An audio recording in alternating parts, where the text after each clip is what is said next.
Number 6 in numerology does not enter quietly.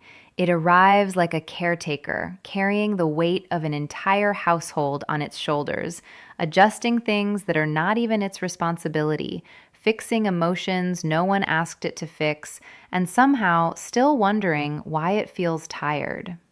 If numbers had roles, 6 would be the nurturer, the healer, the protector, the one who builds homes, both physical and emotional.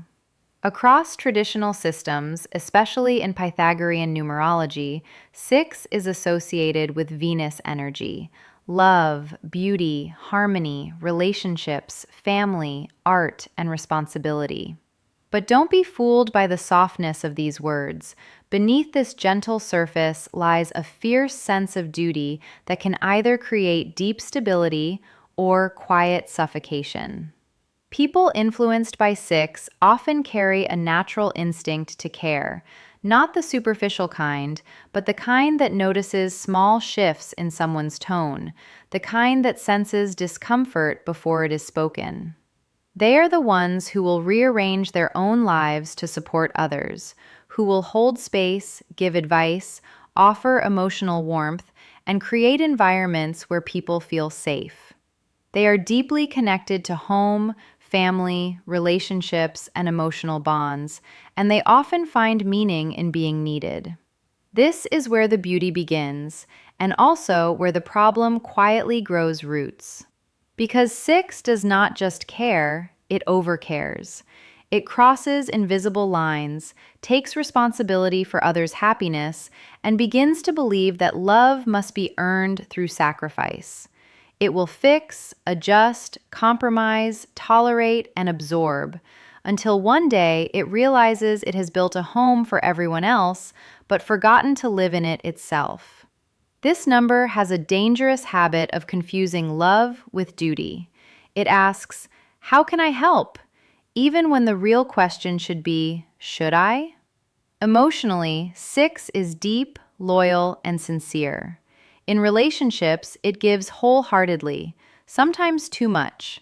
It seeks long-term bonds, stability, and emotional security. Casual connections rarely satisfy it. It wants meaning, commitment, and a sense of belonging. But here comes the twist. Because it gives so much, it often expects the same in return, even if it never says it out loud. When that expectation is not met, disappointment creeps in quietly. Not explosive anger. No, 6 is subtler than that. It becomes silent hurt, emotional withdrawal, or passive resentment. The giver slowly turns into the unacknowledged martyr. On a practical level, 6 excels in fields where care, responsibility, and aesthetics matter. Teaching, counseling, healing, art, design, social work, hospitality, parenting, therapy. It has an eye for beauty and a heart for service. It can create harmony in chaotic environments, but it struggles in spaces where emotional connection is absent or where people operate purely on logic and detachment. It needs meaning in what it does, not just money or status. Now, the shadow side, the part most people romanticize and therefore never correct. A 6 can become controlling in the name of care. It may interfere in others' lives, believing it knows what's best. It may struggle to let people learn their own lessons. There is also a tendency toward self-sacrifice that borders on self-neglect, followed by an unspoken expectation of appreciation. When that appreciation doesn't come, the same loving 6 can become critical, judgmental, or emotionally heavy. It may say, "I did so much for you," without realizing that no one explicitly asked for all of it. There is also a deep fear hidden within 6, the fear of not being needed. Because its identity is so tied to giving and supporting, it sometimes struggles with receiving. It feels uncomfortable being taken care of. It may even reject help, not out of strength, but because it doesn't know how to exist without being the one who gives.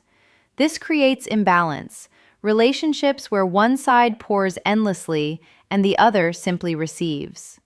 And yet, when balanced, 6 is one of the most beautiful energies a person can embody. It creates homes, not just houses, but emotional sanctuaries. It heals without announcing it.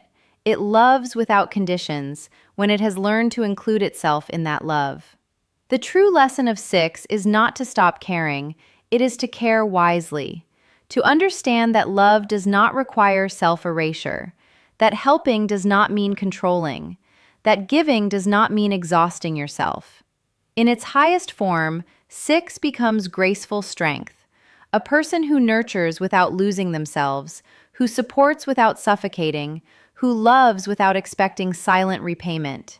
It learns the hardest but most liberating truth. You are not responsible for everyone's happiness, only for the honesty of your own heart.